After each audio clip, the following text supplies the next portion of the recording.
Magdalena Valerio, buenos días. Muy buenos días.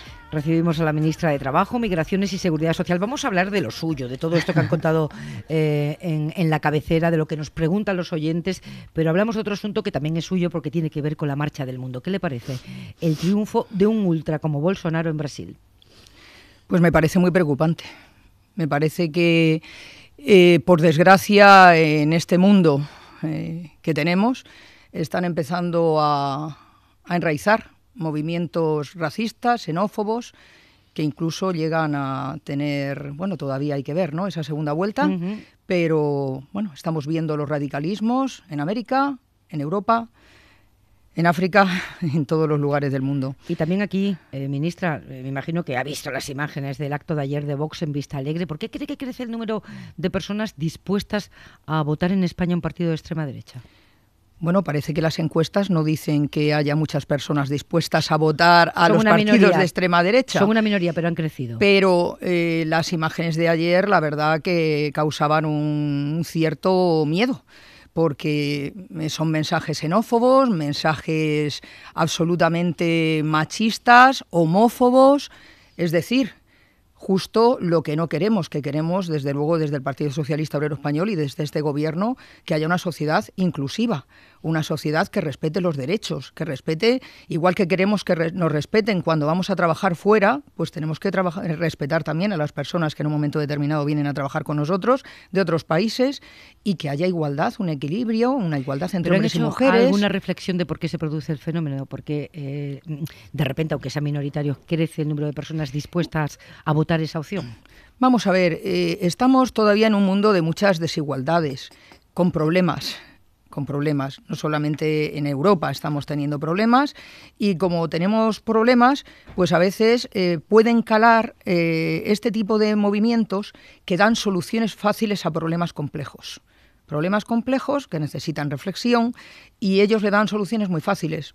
Emigración, cerramos las fronteras, ponemos barreras y no se pueden poner puertas al campo, que se dice. Podemos intentar hacer un control de fronteras, evidentemente, pero habrá que apostar por que no pasen hambre los países de origen, porque existe un efecto huida. Así que, digo, siempre dan soluciones fáciles a problemas muy complejos, y puede haber personas pues, que se sientan atraídas, que vivan con problemas y se sientan atraídas por ese tipo de mensajes. Vamos a aclarar mensajes, si le parece, ministra. Vamos a intentar aclarar el asunto de la revalorización de las pensiones. No este año, ya lo sabemos, que este año está garantizada la revalorización, sino a futuro, porque la última semana ha sido pródiga en declaraciones que a nosotros nos parecían muy confusas. ¿El Gobierno va a regular por ley y de forma automática que suban las pensiones según suba el coste de la vida sin ningún otro factor? En estos momentos este asunto ya ha sido debatido en el Pacto de Toledo, y hay un acuerdo en la recomendación 2. Quiero aclarar que es una sola recomendación, hay otras muchas más recomendaciones, entre ellas la que habla de la cuestión de la financiación de las pensiones. Pero, por otro lado, también está debatiéndose este asunto en la mesa de diálogo social. Pero, desde luego, es voluntad de este Gobierno que las pensiones suban este año y los años sucesivos según el IPC, se garantice el poder adquisitivo de las mismas, porque es la única manera, a nuestro juicio, de garantizar la sostenibilidad social del sistema público de pensiones. Es fundamental, lo dice la Constitución en el artículo 50, y hay que respetar esta norma. Y además es que los pensionistas necesitan tener una garantía de que van a poder salir adelante, no solamente un año, sino en los años sucesivos. Ministra, le voy a poner las dos declaraciones que más nos llamaron la atención, de usted misma y de su compañera de gabinete, de la ministra Calviño. No podemos fijarnos solo en un parámetro, como por ejemplo la actualización de las pensiones al IPC. Es necesario analizar la sostenibilidad teniendo en cuenta la evolución de toda una serie de variables demográficas, empleo, nivel salarial. El poder utilizar otros parámetros, pues hay en otros países que utilizan otros parámetros, pero en el nuestro la recomendación desde luego es clara, que es el IPC. O sea, solo el IPC. ¿Solo el IPC? Sí, para la subida de las pensiones sí, es que a la ministra... futuro también, no solo la ministra... Sí, a futuro también. Lo que ocurre es que la ministra Calviño, que yo he hablado con ella al respecto, estaba hablando, igual que el otro día también el secretario de Estado de la Seguridad Social, está hablando a medio y largo plazo que al igual que hemos hecho en otras ocasiones, la seguridad social viene siendo reformada. Salen mucho mejor las reformas cuando son con consenso, por supuesto. Tienen más durabilidad en el tiempo. Por ejemplo, la reforma del año 2011, agosto del 2011, está en vigor y está desplegando efectos y fue acordada con los sindicatos y los empresarios en la mesa de diálogo social y tuvo un acuerdo bastante importante en el Pacto de Toledo. O sea, ellos lo que están hablando es del largo plazo y en el largo plazo, evidentemente, teniendo en cuenta cuestiones demográficas, cómo evoluciona el mercado de trabajo, en el largo plazo, para hacer sostenible financieramente las pensiones, vamos a tener que adoptar medidas. Por ejemplo, ahora mismo lo que tenemos encima de la mesa, y lo va a debatir el Pacto de Toledo y está también en la mesa de diálogo social, es que solamente con cotizaciones en estos momentos ya no se puede mantener el sistema público de pensiones, porque hubo una devaluación salarial, y la está habiendo todavía, muy importante, como consecuencia de la reforma laboral del año 2012, bajaron los salarios, han bajado las cotizaciones, hay más precariedad laboral, que vamos a ver cómo la vamos paliando y compensando o resolviendo poco a poco, pero está claro que las cotizaciones fueron a menos y no dan las cotizaciones para pagar las pensiones. Luego hay que pensar en cumplir con el artículo 109 de la Ley General de la Seguridad Social y complementar los ingresos en cotizaciones vía presupuestos generales del Estado. Déjeme aclararme. Y esto es así. Entonces, que la ministra Calviño no se explicó bien y no aclaró. Estoy hablando de ingresos, no de revalorizar las pensiones, porque la voluntad del Gobierno es revalorizarlas, si la estoy entendiendo bien, ministra Valerio, automáticamente con el IPC y luego, por otro lado, ver cómo se financia el sistema. Ella lo que me aclaró, en efecto, y también el secretario de Estado, como digo, hace unos días, es que hablaban lo que es la sostenibilidad financiera. O sea, está la financiera, que es importantísima, pero también está la sostenibilidad social. Tenemos que pagar las pensiones y que sean pensiones suficientes, debidamente actualizadas. Es más, no solamente según el IPC previsto, por eso el Pacto de Toledo dice según el IPC real, porque si a final de año hay una diferencia entre lo que han subido las pensiones con efectos del 1 de enero de cada año, el IPC sube más, el IPC real es superior al previsto, al año siguiente se pagará lo que le llamaban antes la paguilla, que es una paga compensatoria por lo que se ha perdido de poder adquisitivo a lo largo del año. El Pacto de Toledo recomienda al Gobierno. El Gobierno busca el consenso del Parlamento y el acuerdo social. ¿No corremos el riesgo de que la patata caliente vaya de mano en mano y no se acabe de abordar un asunto tan capital para nuestro futuro? Yo confío plenamente en el sentido de la responsabilidad de absolutamente todos los grupos parlamentarios, confío plenamente en el sentido de la responsabilidad de las organizaciones empresariales, COE-CEPIME, de la UGT, de Comisiones Obreras, y por supuesto el sentido de la responsabilidad del Gobierno. Y entre todos, ¿qué ocurre? Pues que es mucho mejor que se legisle con consenso que no que un partido, un gobierno, imponga una legislación. Lo que pasó en el año 2013, que el Partido Popular impuso la famosa ley que la conocemos como el 0,25% de cuasi congelación de las pensiones, y él mismo, este año, en la Ley de Presupuestos del 2018, ha hecho una enmienda a la totalidad de devolución de su propia reforma, visto que era social y políticamente insostenible. Yo sé que es un asunto muy complejo, que precisa del acuerdo, desde luego, y de mucho debate y de mucha reflexión, que ustedes llevan 3 meses en el Gobierno y que no tienen una bolita mágica, pero me gustaría que escuchara a este oyente de la SER. Yo, la verdad, estoy muy preocupado por las pensiones. Mi padre ahora mismo es pensionista, se acaba de jubilar. Y ya se lo he dicho. Digo, está la idea de que en 5 o en 10 años te quedas sin pensión. Me gustaría saber si hay soluciones reales. Porque si no, en enero, cuando el Banco Central Europeo deje de comprar deuda, ¿qué va a pasar? Gracias, Alberto. Alberto de Alcalá de Henares. Esta preocupación está en muchos hogares, lo sabe el Gobierno, ¿verdad? ¿Qué va a pasar con la pensión de mi padre dentro de 10 años? Perfectamente. Le he escuchado además esta mañana esta duda. Vamos a ver, por suerte en este país estamos en un sistema de reparto. ¿Qué significa eso? Que es solidaridad entre generaciones. Lo que están cobrando ahora nuestros pensionistas, básica y fundamentalmente, se mantiene por las cotizaciones de los cerca de 19 millones de personas que estamos trabajando. Para que el padre de este señor no cobre pensión dentro de unos años, significaría que en este país no trabajaría nadie.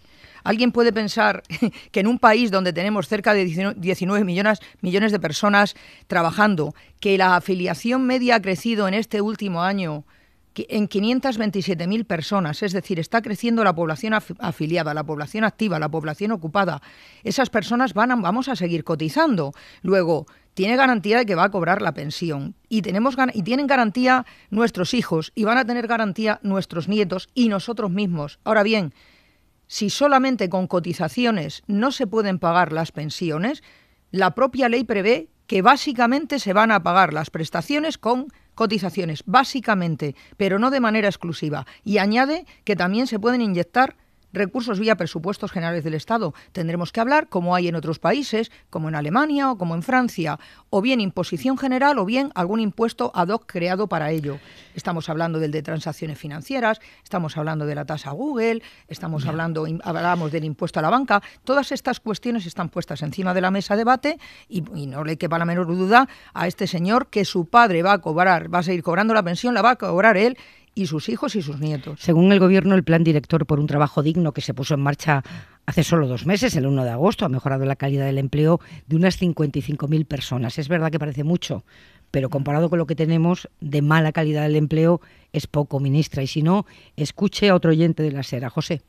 Tengo una hija con 24 años y ha tenido más contratos laborales que yo, que tengo 52 años. En el último entró a trabajar porque había un letrero en el escaparate.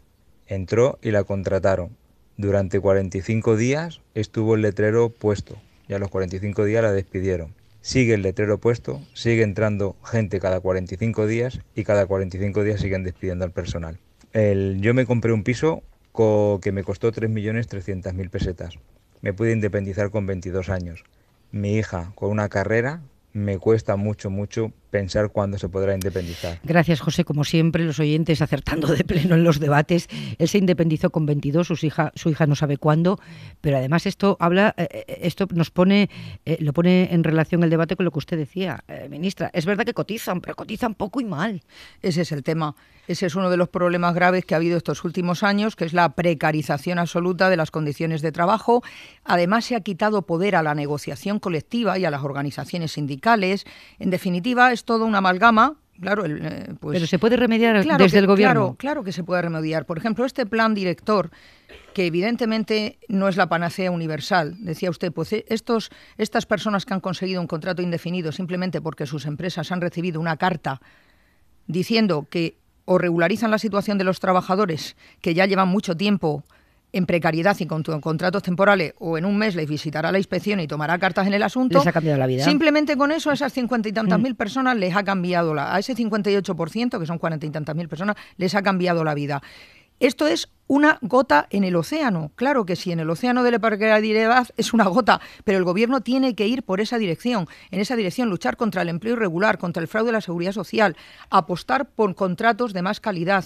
Y creo que este plan director por un trabajo digno, que ha comenzado a dar sus pasos, va a implicar una inversión en recursos materiales, 15 millones de euros más, por ejemplo, para mejorar una herramienta que se llama herramienta informática contra el empleo irregular, de lucha contra el fraude. Y es que está conectada la Agencia Estatal de Administración Tributaria, la Tesorería General, el INC, todo el mundo para poder ir más a tiro hecho. O sea, para que la Inspección de Trabajo pueda ir a las empresas que más están incumpliendo. Y por otro lado, un refuerzo también de 833 inspectores y subinspectores más en la plantilla entre este año de aquí al 2020. Creo que, desde luego, hay que hacer muchas cosas, pero una de ellas es luchar para que haya mejores condiciones laborales. Y nuestros hijos se puedan independizar, lo acaba de decir, porque esto entra en que, por un lado, no se pueden independizar y, por otro lado, tenemos unas tasas de natalidad bajísimas, que es fundamental que para el futuro también del sistema. Me iba a decir que hay muchos padres y madres o que lo están pensando serlo ahora mismo, pendiente de las palabras ayer del presidente del Gobierno, porque no aclaró algo fundamental, y es si van a tener 16 semanas intransferibles para cada progenitor. Lo aclaramos enseguida. A las 9:23 de la mañana, 8:23 en Canarias, con la ministra de Trabajo, con Magdalena Valerio. Ministra, dijo ayer el presidente del Gobierno que en los presupuestos se va a reflejar su apuesta por la igualdad entre los permisos de paternidad y maternidad. ¿Esto en qué se concreta? ¿Serán 16 semanas intransferibles para cada progenitor? Pues yo creo que lo que ha querido decir el presidente es justo eso, que tiene que haber igualdad en permisos de maternidad y de paternidad. 16 semanas intransferibles, ¿para qué? Para que exista corresponsabilidad. Es absolutamente fundamental que haya corresponsabilidad entre los padres y las madres, entre otras cosas también porque así las empresas van a tener claro que ambos van a ejercer paternidad y maternidad responsable. Hay que remover obstáculos para que haya una igualdad real de acceso al mundo laboral entre hombres y mujeres, porque ahora mismo tenemos todavía más de 11 puntos por debajo la tasa de actividad de las mujeres y la de los hombres. ¿Desde cuándo, ministra, se aplicaría esta medida? Porque debe haber un montón de padres hipotéticos y madres hipotéticas diciendo, oye, yo me espero. No me quiero adelantar a los acontecimientos porque esto ahora tiene que ser objeto de debate parlamentario. Por lo tanto, yo sé que además hay una proposición de ley del PSOE, del Grupo Parlamentario Socialista, que ya planteaba esta cuestión y, bueno, pues ahora, una vez que el presidente ya lo ha dicho de manera tan clara, pues habrá que debatirlo en el Parlamento y no me quiero yo anticipar al tema de la puesta en marcha. Y luego dijo también una cosa muy interesante, Pepa, que es el tema de la gratuidad de las escuelas de 0 a 3 años. Sí. Es absolutamente fundamental. Escuelas de 0 a 3 años, pero más ley de la dependencia, remover obstáculos que las mujeres... ¿Pero tiene memoria económica todo eso, ministra? Estamos trabajando ahora con los presupuestos, claro. Sin los 6.000 millones adicionales, claro, ¿esto es posible? Vamos a ver, cualquier medida que se ponga en marcha, si es seria, tiene que ir con memoria económica. Lo acabo de decir con el plan director. Un plan director por un trabajo digno sin memoria económica, sin refuerzo de recursos materiales y humanos, pues es un brindis al sol. No se preocupen que evidentemente irá con memoria económica y este país es un gran país, un país que tiene una economía fuerte, que lo está demostrando y una de las asignaturas pendientes es la igualdad entre hombres y mujeres y vamos a por ella. Ministra, le he pedido a Nieves Goicoechea, buenos días Nieves. ¿Qué tal? Que se pasara por aquí para contarnos, porque ella lo sabe, cuáles son las condiciones que pone Podemos, Unidos Podemos, en este tramo final de la negociación presupuestaria. Sí, precisamente como decía la ministra, en lo de la igualación de permisos de paternidad y maternidad, que Unidos Podemos pide que sean intransferibles y que sean para cada uno de los progenitores. Ahí vamos a ver cómo queda, porque es verdad que eso le preocupa a Unidos Podemos, está en plena negociación, pero nadie acaba de cerrar si va a ser como dice Unidos Podemos. Ese es uno de los temas de discrepancia todavía con el Gobierno, de cerrar ese acuerdo. Otro acuerdo también es el de la ley de dependencia. Hay 300.000 personas que han sido diagnosticadas pero que no han recibido una ayuda. Unidos Podemos dice que ese limbo, hay que acabar con ese limbo. Y tercero, medidas contundentes contra la llamada burbuja del alquiler. Por ejemplo, el Gobierno ya ha cedido o ha dicho que está dispuesto a castigar a los fondos buitre que especulan con vivienda pública, como ocurrió en el Ayuntamiento de Madrid. Bien, pues este acuerdo con Unidos Podemos debería pasar por eso, por luchar para alquileres asequibles. Y ahí están las tres discrepancias sobre todo. Gracias. Ministra, ¿habrá acuerdo con Unidos Podemos? ¿Están en condiciones de responder a estas demandas? Quien está liderando en estos momentos esta negociación para conseguir acuerdos es la ministra de Hacienda, mi querida compañera María Jesús Montero, y yo estoy convencida que se están dando pasos para que haya un acercamiento y para que haya un acuerdo. Creo que es bueno que este país tenga presupuestos generales del Estado para el año que viene, porque hay multitud de políticas sociales importantes que hay que poner en marcha y la ciudadanía de a pie nos está ahí esperando. Es lo que quiere que hagamos los políticos, que nos especializamos en buscar solución a sus problemas y no en buscar problemas a las soluciones, que a veces suele ocurrir.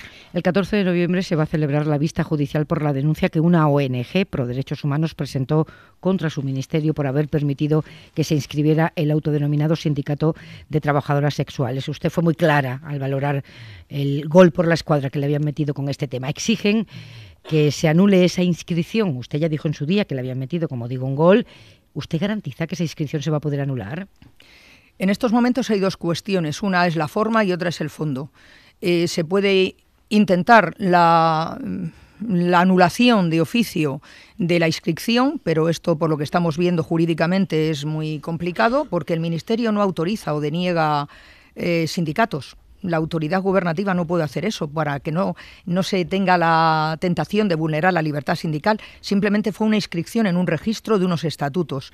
Y ahora mismo lo que estamos viendo es que es más interesante irse a la Audiencia Nacional a impugnar los estatutos. Ahora mismo hay dos asociaciones, unos han ido por una vía, otros por otra, así que ahora tendrá que decidir la Audiencia Nacional, pero yo creo que es lo más interesante es ir para conseguir la declaración de nulidad. ya más que de la inscripción, de los estatutos de ese supuesto sindicato, que así lo considero yo, un supuesto sindicato, porque la prostitución no es una actividad laboral por cuenta ajena. El Gobierno de Ceuta a veces explotación, la mayoría de las veces explotación. El Gobierno de Ceuta quiere devolver la competencia en materia de menores para que el Gobierno central se haga cargo de los que se llaman MENAs, los menores no acompañados que hay en la ciudad, que calcula que son más de 300 ahora mismo y entre 70 u 80 están en la calle. ¿El Gobierno central estaría dispuesto a valorar la recuperación de esa competencia? Los menores, la atención a los menores es competencia de las comunidades autónomas. Por cierto, a Ceuta y a Melilla se le acaban de apoyar con más de 6 millones de euros, un acuerdo, un real decreto que se llevó a Consejo de Ministros recientemente. Y el Gobierno lo que está por la labor, por supuesto, es de ayudar a las comunidades autónomas en la gestión de esta competencia. De hecho, en el Ministerio de Sanidad, que lleva también todo el tema de asuntos sociales e infancia, hubo una reunión a principios del mes de septiembre, una comisión interterritorial donde participaron las comunidades autónomas y se llegó a un acuerdo en virtud del cual se va a apoyar con 40 millones de euros a las comunidades autónomas para que puedan atender adecuadamente a estos menores no acompañados. Pero no recuperar la competencia. La competencia es de las comunidades autónomas y el Gobierno central lo que va a hacer, la Administración General, es ayudar a esas comunidades autónomas. Se está hablando también del reparto de los menores entre las comunidades autónomas. No se puede obligar a ninguna comunidad autónoma a que asuma menores que están en otra. Mira, ministra, pero sí que, evidentemente, desde el Gobierno de España lo que se ha adoptado es la decisión de apoyarles económicamente y si voluntariamente alguna comunidad quiere asumir menores que están en otra, pues se hará. Pero hay que tener en cuenta que son menores. Y, sinceramente, a nuestro juicio, da igual que sean menores nacidos en España o menores nacidos en otros países que necesitan atención. O sea, no queremos discriminar, queremos que tengan una atención adecuada y como vemos que las comunidades no tienen suficientes recursos para poder hacerlo, pues desde la Administración se va a ayudar. Terminamos, ministra. ¿Qué le pasa al presidente con los medios de comunicación y con la prensa? Que no hay manera de que responda a preguntas. ¿Ha tenido tan mala experiencia? No, yo creo que en absoluto. Ayer tampoco pudimos preguntarle. Pero si los ministros estamos en todos los sitios contestando todo. Sí, pero el presidente no resiste. Al presidente, que como buen jugador de baloncesto que fue en su momento, le encanta trabajar en equipo. Así que como tiene un equipo que estamos todos los días en todos los medios contestando todas las preguntas, pues en su momento se le criticó que estaba siempre en los medios, ¿no? O sea, que estaba permanentemente en los medios de comunicación. Hay que encontrar un punto de equilibrio. Tiene mucha tarea por delante, por cierto. Está haciendo una cosa muy importante que yo creo que no hizo el anterior presidente del Gobierno, que es que España tenga mucha mayor presencia en el resto del mundo. En Europa, en Latinoamérica, en Norteamérica, ha estado en Estados Unidos, en Canadá.